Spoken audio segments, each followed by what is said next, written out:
வணக்கம். இன்றைய நேர்காணலில் திமுகவின் முன்னாள் சட்டமன்ற உறுப்பினர், தேர்தல் பணிக்குழு செயலாளர் திரு இல. புகழேந்தி அவர்கள் இணைந்திருக்கிறார். அவரோடு பேசலாம். சார் வணக்கம் சார். அனைவருக்கும் வணக்கம். கேளுங்க. சமீபத்துல பாத்தீங்கன்னா நகராட்சி மற்றும் குடிநீர் வழங்கல் துறையில முறைகள் நடந்திருக்கு. வேலை வாய்ப்பு வாங்கி தரதா சொல்லி நிறைய ஏமாத்தி இருக்காங்க அப்படின்னு சொல்லி கிட்டத்தட்ட 600 கோடிக்கு மேல ஊழல் நடந்திருக்கு அப்படின்னு சொல்லி நேற்று செய்திகள் பரவுறதா பார்க்க முடிஞ்சது. உடனே அந்த துறை அமைச்சரான நேரு அவர்கள் விளக்கம் கொடுக்கிறாரு. இதெல்லாம் அப்பட்டமான பொய், இதெல்லாம் முறையாதான் நடந்திருக்கு, அதுக்கான ஆதாரங்கள் இருக்குது அப்படின்னு சொல்லி குறிப்பிடுறாரு. இந்த விஷயத்தை எப்படி புரிஞ்சுக்கலாம்? இன்னொரு பக்கம் நெருப்பில்லாமல் புகையாதே, இந்த தகவல் உண்மையா கூட இருக்கலாம் அப்படின்னு சொல்லி பேசப்படுது. நீங்க எப்படி பாக்குறீங்க? நான் எப்படி பாக்குறேன்னா, எங்களுடைய அமைச்சர், நம்முடைய அமைச்சர், எங்களுடைய மிகவும் மரியாதைக்குரிய, அனைவருக்கும் உதவி செய்யக்கூடிய நல்ல மனப்பான்மை கொண்டு ஒரு அன்பாளர், பண்பாளர் தான் நேரு. இன்னைக்கு இல்ல, அவர் 89ல இருந்து அமைச்சரா இருக்காரு. அவருக்குன்னு ஒரு இது, அந்த மக்கள் ஆதரவு, செல்வாக்கு இருக்கிறதுனால தான் இன்னைக்கு நல்லா இருக்காரு. அவர் தெளிவா சொல்லியிருக்காரு, இந்த கம்ப்ளைண்ட்டை யார் சொல்றது. இப்ப சொல்லியிருக்கிற இந்த கம்ப்ளைண்ட் இருக்க நல்லா யோசிச்சு பாருங்க.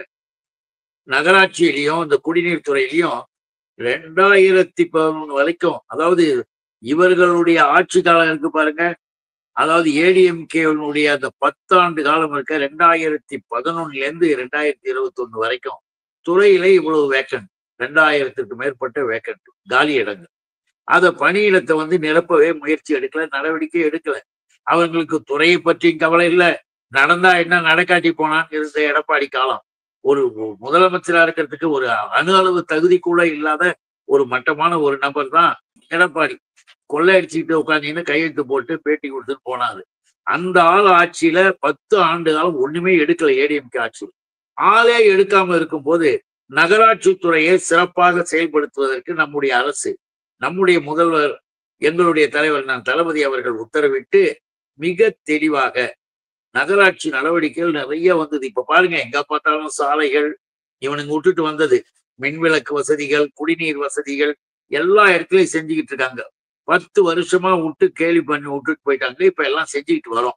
அப்படி செஞ்சுக்கிட்டு வருகின்ற பொழுது இந்த வேக்கன்ட் பிளேஸின் காரணமாக நிர்வாகத்துல கொஞ்சம் சிரமம் வருது. ஏன்னா வேக்கண்டா இருக்குல்ல, 2000 போஸ்டுக்கு மேல. சரி, உடனே எடுக்கணும்னா என்ன செஞ்சோம் தெரியுங்களா? அங்கதான் பார்க்கணும். இந்த கம்ப்ளைண்ட் சொல்லக்கூடியவர்களுக்காக நான் சொல்றேன், அண்ணா பல்கலைக்கழகத்தின் மூலமாக ஒரு எக்ஸாமினேஷன் அறிவிக்கிறார். இந்த போஸ்டுக்கு கிட்டத்தட்ட 1,300,000 பேர், 333 பேருக்கு மேல விண்ணப்பிக்கிறாங்க, ஃபைல் பண்ணியிருக்காங்க. அவங்க அப்ளிகேஷன் போடுறாங்க, விண்ணப்பிச்சுட்டு எக்ஸாமினேஷன் நடக்குது. தேர்வு நடந்து அந்த தேர்வின் மூலமாக தேர்வு செய்யப்பட்ட நபர்கள் பிறகு அறிவிப்பு வருது. இந்த விஷயத்துல எந்த விதத்திலேயும் எந்த விதமான தவறும் நடக்கல. திராவிட மாடல் அரசின் மீது வேண்டுமென்றே குற்றம் சொல்லணும், குறை சொல்லணும். இவ்வளவு பேரை எடுத்திருக்கிறாங்களே, பிஜேபியினுடைய புத்தி அந்த மாதிரி. இப்ப அந்த இவங்க கூட சேர்ந்துகிட்டு இந்த அமலாக்கத்துறை என்பது ஒன்றும் இல்லை. அமலாக்கத்துறையை பிஜேபி எப்படி பயன்படுத்துது? அரசு துறை மாதிரியா இருக்காது. பாரதிய ஜனதா RSS ஒரு இலாக்கா மாதிரி வச்சுட்டானுங்க அமலாக்கத்துறையை. அதனால தானே சிவசேனாவை உடைச்சாங்க, அதை காட்டிதானே எல்லாத்தையும் உடைச்சாங்க. சரத்பவாரை உடைச்சு கேள்வி கேட்க வந்துட்டாங்களே. இந்த நபர்களை நம்ம பார்த்து கேட்கிறோம், என்னையா உனக்கு தகுதி இருக்கு? இந்த 420 மலைன்னு சொல்லக்கூடிய அண்ணாமலை என்ற ஒரு நபரு என்ன தகுதி உனக்கு தர இருக்கு? அங்க போய் சரத்பவாருக்கு அஜித் பவாரை வச்சு உடைச்சிங்க. அமலாக்கத்துறையை மிரட்டி உடைச்சிட்டு உடனே அஜித் பவாருக்கு துணை முதலமைச்சர் பதவி. நல்லா யோசிச்சு பாருங்க. ஓரிரு மாதங்களுக்கு முன்பாகத்தான் அங்கு நரேந்திர மோடி போய் பேசுகின்ற போது பொதுக்கூட்டத்துல இந்த அஜித் பவார் 1000 கோடிக்கு மேல் ஊழல் செய்த நபர், அந்த ஊழல் செய்வதற்கு ஆதாரங்கள்லாம் எங்ககிட்ட இருக்கு, விடமாட்டோம், அமலாக்கத்துறையின் மூலமாக விசாரணையில வந்துருச்சுன்னு சொன்னது யாரு? நரேந்திர மோடி. அவருக்கு என்ன கொடுத்தாங்க? துணை முதலமைச்சர் பதவி. அப்ப அமலாக்கத்துறையை எதுக்கு வச்சுக்கிட்டானுங்க? அமலாக்கத்துறையின் மூலமாக யாரை மிரட்டலாம், யாருகிட்ட இது பண்ணலாம், அந்த மாதிரி வழக்கு இருந்து அது வருதுன்னு எங்ககிட்ட இந்த பூச்சாண்டி வேலை இதுல நாங்க சரியாக இருக்கிறோம் என்று அண்ணன் நேரு அவர்கள் மிக தெளிவாக இந்த விளக்கத்தை கொடுத்திருக்காரு. கொடுத்துட்டு இந்த மாதிரி எல்லாம் தேர்வு செய்யப்பட்டார்கள். தேர்வு செய்யப்பட்டு இன்றைக்கு அவர்களுக்கு பணிகள் அளிக்கப்பட இருக்கின்றன. இதுல என்ன ஊழல்னும் போது இந்த அண்ணாமலை இது 600 கோடி 600 300 நபர். நாம என்ன சொல்றோம்? அண்ணாமலை முதல்ல நான் ஒன்னே ஒண்ணு கேட்கறேன். ஒண்ணு இல்ல, ரஃபேல் வாட்சின்னு ஒரு கதை இருந்தது தெரியுங்களா? அண்ணாமலை கட்டி இருக்கிற வாட்சி ரஃபேல் வாட்ச். அது என்ன ரஃபேல் வாட்சி? அப்ப கேள்வி கேட்டாங்க, இது என்ன அது பல லட்சம் ரூபாய் இருக்கிற வாட்சி. நண்பர்கள் தான் எனக்கு உதவி செஞ்சுக்கிட்டு நான் வாழ்ந்துகிட்டு இருக்கிறேன்னு சொன்னேன். இந்த 420 மேல அண்ணாமலை பல லட்சங்களை வச்சுக்கிட்டு இருக்கிறது மட்டும் இல்ல, கையில கட்டிருக்கிற வாட்சி எப்படியான்னு கேட்டா, ரஃபேல் போர் விமானம் வந்து இந்தியாவில் வந்து ஒரு விமானம் பழுதாய் போச்சு. அதை உடைச்சி அதுல இருந்து சில பார்ட் எல்லாம் எடுத்து அந்த பார்ட்டை வச்சு என் ஆட்சி செஞ்சாங்க. நண்பர்கள் எனக்கு கொடுத்தாங்க. இது லட்சம், அது பல லட்சம் ஆகும்.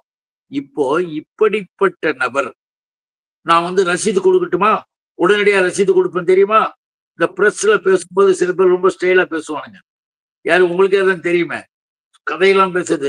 இன்னொரு காயலங்கடை சாமான்ன்ற ஒரு ஆளு விஷயம் என்னென்னமோ பேசுவார். டிமாண்ட் பண்றவங்களாம் கையை அப்படி தூக்குறது இப்படி தூக்குறது, அது என்ன கேள்வி கேட்டின்னு உட்கார்ந்து இருப்பாங்க. இந்த நபர் என்ன சொன்னாரு பேட்டி எடுக்கும் போது, நான் ரசீதே கொடுக்கிறேன் என் வாட்சிக்கு அப்படின்னாரு. இது வரைக்கும் ரசீது கொடுக்கல.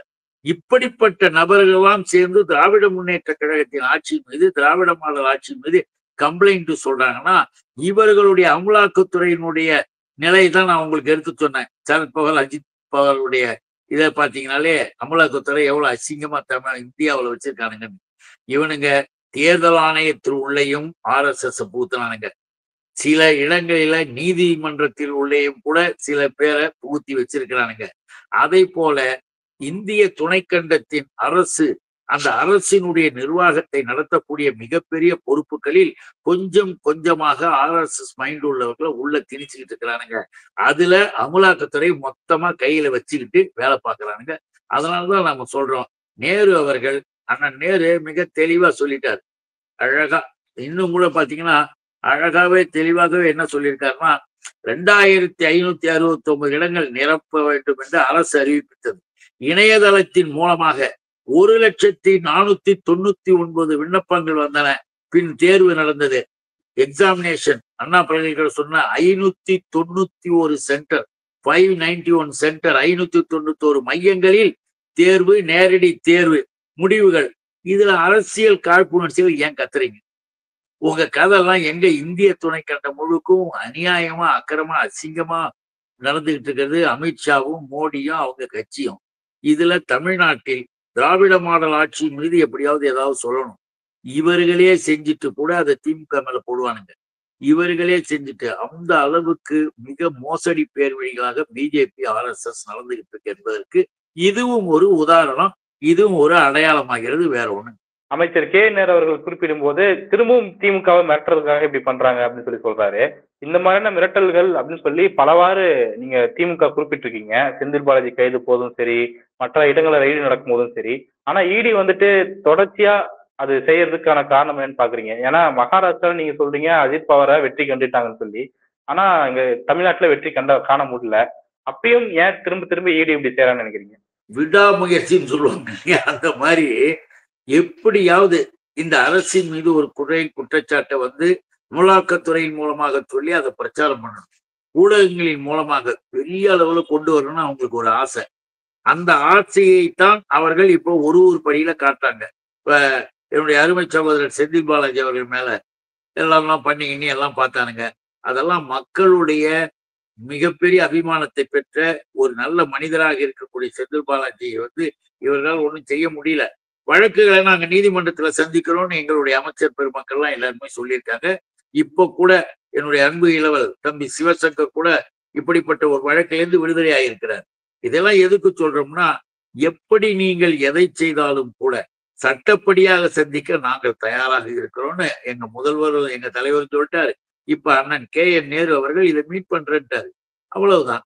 உங்க அமலாக்கத்துறையை பற்றி நீ கோர்ட்டுக்கு வா, கோர்ட்ல வந்து அங்க பேசி பார்ப்போம், நடவடிக்கை எடுத்துப்பார் அப்படின்னு தான் நம்ம சொல்றோம். இல்லை என்றால் நாங்க உரிய நடவடிக்கை எடுப்போம். இந்த கம்ப்ளைண்ட் இப்ப சொல்லிட்டு உட்கார்ந்துருக்கானுங்களே, அவர்கள் மீது உரிய நடவடிக்கை எடுக்கப்படும்னு அண்ணன் வந்து நேரு அவர்கள் வந்து மிக தெளிவாக சொல்லியிருக்கிறாங்க. அதெல்லாம் தான் நம்ம வந்து மக்கள் மன்றத்துல இந்த மாதிரி இவனுடைய பொய் பிரச்சாரம் இதெல்லாம் எதுக்கு? வர இருக்கிற தேர்தலுக்கு. வர இருக்க தேர்தல்ல எப்படியாவது எதையாவது பண்ணணும். பாரதிய ஜனதாவும் RSSும் எடுத்த கருத்து கணிப்பில் அவர்கள் தனித்துறையின் மூலமாகவும் அரசின் மூலமாகவும் ரகசியமாக எடுத்த கருத்து கணிப்பில் எது எப்படி நடந்தாலும் தமிழ்நாட்டில் மீண்டும் முதல்வராக திமுகவினுடைய தலைவர் எங்க அண்ணன் அருமை அண்ணன் தளபதி அவர்கள் தான் வருவார்னு அங்கேயும் போயிடுச்சு. இந்த கருத்து கணிப்புல போனதுக்கு பிறகு என்ன பார்க்கலாம்னு தெரியுமா? எப்படியாவது ஒரு 20 பேராவது பிஜேபி எம்எல்ஏக்கள் உள்ள போயிடணுமா? தமிழ்நாட்டுல திமுகவா பிஜேபியான்னு கேட்கக்கூடிய அளவுக்கு கொண்டு வந்துடணுமா? வேற கட்சியெல்லாம் இருக்கக்கூடாதான் எதிர்த்து. திமுகவுக்கு எதிர் இனிமே பிஜேபி தான் கொண்டு வந்தா 10 வருஷமோ 15 வருஷமோ கழிச்சு நம்ம ஏதாவது பண்ணலாம்னு பிளான் பண்றானுங்க. ஏன்னா இவர்கள் சாதாரண ஆள் கிடையாது. காந்தியை சொல்றதுக்கு 5 முறை பிளான் போட்டவனுங்க, 5 முறை பிளான் போட்டு திட்டம் போட்டு அப்புறம் தான் காந்தியை சுட்டானுங்க. அந்த மாதிரி இவர்கள் பிளான் பண்ணிக்கிட்டு இருக்கிறாங்க. அந்த பிளான்ல ஒண்ணுதான் இப்படிப்பட்ட வேலைகளை செய்து சில நடிகர்களுடைய கூட்டத்தை சேர்த்துக்கிட்டு இவங்களை கூட்டத்துல சேர்த்துக்கிட்டு தன்னுடைய எம்எல்ஏக்களை கொண்டு போயிடணும்னு பாக்குறானுங்க. வேற எதுவும் கிடையாது. இன்றைக்கு நடைபெற்று கொண்டிருக்கின்ற இந்த ஆட்சிக்கு மக்களின் ஆதரவு இருக்கு. அது மனசாட்சியோடு இருக்கிறவர்கள், அது குறிப்பா தாய்மார்களுடைய மகத்தான ஆதரவு இருக்கு. வேண்டுமென்றே கல்வித்துறையில இந்தியாவிலேயே நம்பர் 1ஆக தமிழ்நாடு இருக்குன்னு எல்லாருக்கும் தெரியும். உயர்கல்வியில மிக சிறப்பாக இருக்கு. ஆரம்ப கல்வியில எங்க தலைவர் கொண்டு வந்த இந்த காலை உணவு திட்டத்தால் கார்பரேஷன் ஸ்கூல்ஸ் எல்லாம் அட்மிஷன், அதாவது சேர்க்கை அதிகமா இருக்குன்னு 2-3 வருடங்களா தகவல் வருது. இப்ப யூனியன் கவர்மெண்டினுடைய ஒரு துறையின் மூலமாக தமிழ்நாட்டில் இடைநின்றல் அதிகமாயிடுச்சுன்னு ஒரு பொய். அந்த துறையே பொய். இடைநின்றல் அதிகமாயிடுச்சான். உத்தரப்பிரதேசல இப்ப கூட போன 2 மாசத்துக்கு முந்தி அந்த பகுதியில இருக்கக்கூடிய 48 பள்ளிக்கூடங்களை மூடிட்டாரு யோகி, அந்த சீஃப் மினிஸ்டர். எல்லா இடத்திலையும் தனியார் பள்ளிக்கூடங்களை துவக்கி வச்சுட்டு அரசு பள்ளிக்கூடங்களை க்ளோஸ் பண்ணிட்டாங்க, யூபியில குஜராத்ல எல்லாம். ஆனா இங்க இந்த பிஜேபிக்காரர்கள் ஒரு இதை வச்சுக்கிட்டு இடைநின்றல் அதிகமாயிடுச்சு. அதெல்லாம் ஒண்ணும் இங்க கிடையாது. எல்லா ஸ்கூல்லயும் இப்பதான் புதியதாக வகுப்பறைகளும் கட்டப்பட்டிருக்கு. நம்முடைய பிள்ளைகளும் நிறைய படிக்கிறாங்க, நிறைய சேர்த்துக்கிட்டு இருக்கிறாங்க. இத மாதிரி எதுக்காக இதை நான் சொன்னேன்னா, நீங்க கேட்டீங்கல்ல ஏன் இதை செய்தார்கள், ஏன் இதை சொல்லணும்னு. இதை போல அப்படியே உண்மையை போல அப்படியே ஒரு மாதிரியான ஒரு மாயை உலகம் மாதிரி உருவாக்கி பேட்டி கொடுப்பாங்க. பாத்தீங்களா தமிழ்நாட்டுல இப்படி ஆயிடுச்சு, பாத்தீங்களா அப்படி ஆயிடுச்சு, இப்படி ஆயிடுச்சு. பொய் பித்தலாட்டம். இந்த பொய் பித்தலாட்டம் செய்யக்கூடிய RSS பிஜேபி தமிழ்நாட்டில் எடுபடாது, எடுபட முடியாது. இன்னொரு பக்கம் பார்க்கும்போது இந்த லிஸ்ட்ல பல அமைச்சர்களோட பேரும் இருக்குது. தேர்தல் நெருங்க நெருங்க அவங்கதான் ரைடு பண்ணப்படுவாங்க அப்படின்றதுலாம் சொல்றாங்க. அந்த செய்திகள் பரவறதா பார்க்க முடியுது. இந்த தேர்தல் சமயத்துல அது என்ன பாதிப்பு ஏற்படுத்துன்னு பாக்குறீங்க? என்ன பாதிப்பு ஏற்படுத்தணும்னா, திமுகவுக்கு இன்னும் அதிகமான வாக்குகள். ஏற்கனவே நாங்க 200 தொகுதியில் வெற்றி பெறுகின்ற நிலையில் இருக்குது. அந்த அளவிற்கு மக்களிடம் நாங்கள் பணியாற்றிட்டு இருக்கோம். இவர்கள் இதே மாதிரி தேர்தலை கவனிக்க முடியாம மக்கள் மத்தியில ஒரு நெகட்டிவிட்டி பரவி அப்படியே அந்த நெருக்கடியில ஏற்படாதா? அதாவது திருடன் ஒருவரை திருடன் என்று சொன்னா அவர் ஒரு காவல்துறை அதிகாரின்னு அர்த்தம். அதாவது ஒரு கெட்டவன் ஓடிக்கிட்டே பாத்தீங்களா பாத்தீங்களான்னு சொல்லி ஒருத்தர் மேல கம்ப்ளைண்ட் சொன்னான்னா நல்லவர் மேலதான் கெட்டவன் சொல்லுவான். வில்லன் தான் வில்லன் என்ன பண்ணுவான், கதாநாயகனை எதிர்ப்பான்னு தமிழ்நாட்டு மக்களுக்கு தெரியும். வில்லன் கதாநாயகனை எதிர்க்கிற மாதிரி இந்த வில்லன்கள் எல்லாம் யாரை பார்த்து குற்றம் குறைகள் சொல்றாங்களோ அவங்கதான் ஹீரோ. அந்த ஹீரோவாகத்தான் தேர்ந்தெடுக்கப்படுவார்களே தவிர இவர்களுக்கான ஒரு யோகியதை இருந்து சிறப்பாக இவர்கள் யூனியன் கவர்மெண்ட் ஆட்சி பண்ணி நல்ல பேரோட இவங்க இருந்தாங்கன்னா நீங்க சொல்றது பார்க்கலாம்.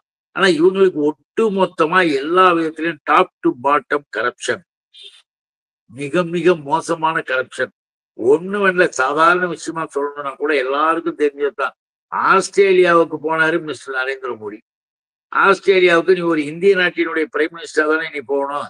ஒரு தனியாருக்கு புரோக்கராக போன மாதிரி அதானி கம்பெனிக்கு புரோக்கரா போய் கோல் மைன் நிலக்கரி சுரங்கத்துக்கு எடுத்து கொடுத்து கையெழுத்து வாங்கி இவர் உட்காந்து போட்டு வர்றாரு அந்த பிரைம் மினிஸ்டர், இந்த பிரைம் மினிஸ்டர். அப்போ அந்த நாட்டினுடைய பத்திரிகைகள் இந்தியாவை மிக மோசமாக எழுதினார்கள். எதுக்கு வந்தார் இந்திய பிரைம் மினிஸ்டர் அப்படின்னு. அப்போ அதானி கம்பெனிக்கும் அம்பானி கம்பெனிக்கும் இந்திய துணைக்கண்டத்தினுடைய பாரதிய ஜனதா அரசு ஒரு அந்த கார்பரேட் கம்பெனிகள்ல ஒரு எடுபிடிகளை போல அவங்க கிட்ட வேலை செய்யறவங்களை போல இருக்கிறாங்க. இது உலகத்துக்கே தெரியும். இப்படிப்பட்டவர்கள் அடுத்தவங்க மேல குறை சொன்னா குற்றம் சொன்னா அதை எப்படி எடுத்துக்க முடியும்? யார் எடுத்துக்குவாங்க? அதனாலதான் நான் சொல்றேன், இவர்களால் எதை செய்தாலும் எப்படி செய்தாலும் அவர்கள் மீது இருக்கக்கூடிய ஆதாரபூர்வமான குற்றச்சாட்டுகளுக்கு அவங்க இது வரைக்கும் பதிலும் சொல்லல, வெளியிலும் வரல. அப்பப்ப மறைச்சுக்கிட்டு வேஷம் போட்டுன்னு வராங்க. அந்த வேஷம் எல்லாம் இங்க எடுபடாது. ஓகே சார், நிறைய விஷயங்களை பகிர்ந்தீங்க. நன்றி சார். வணக்கம், நன்றி.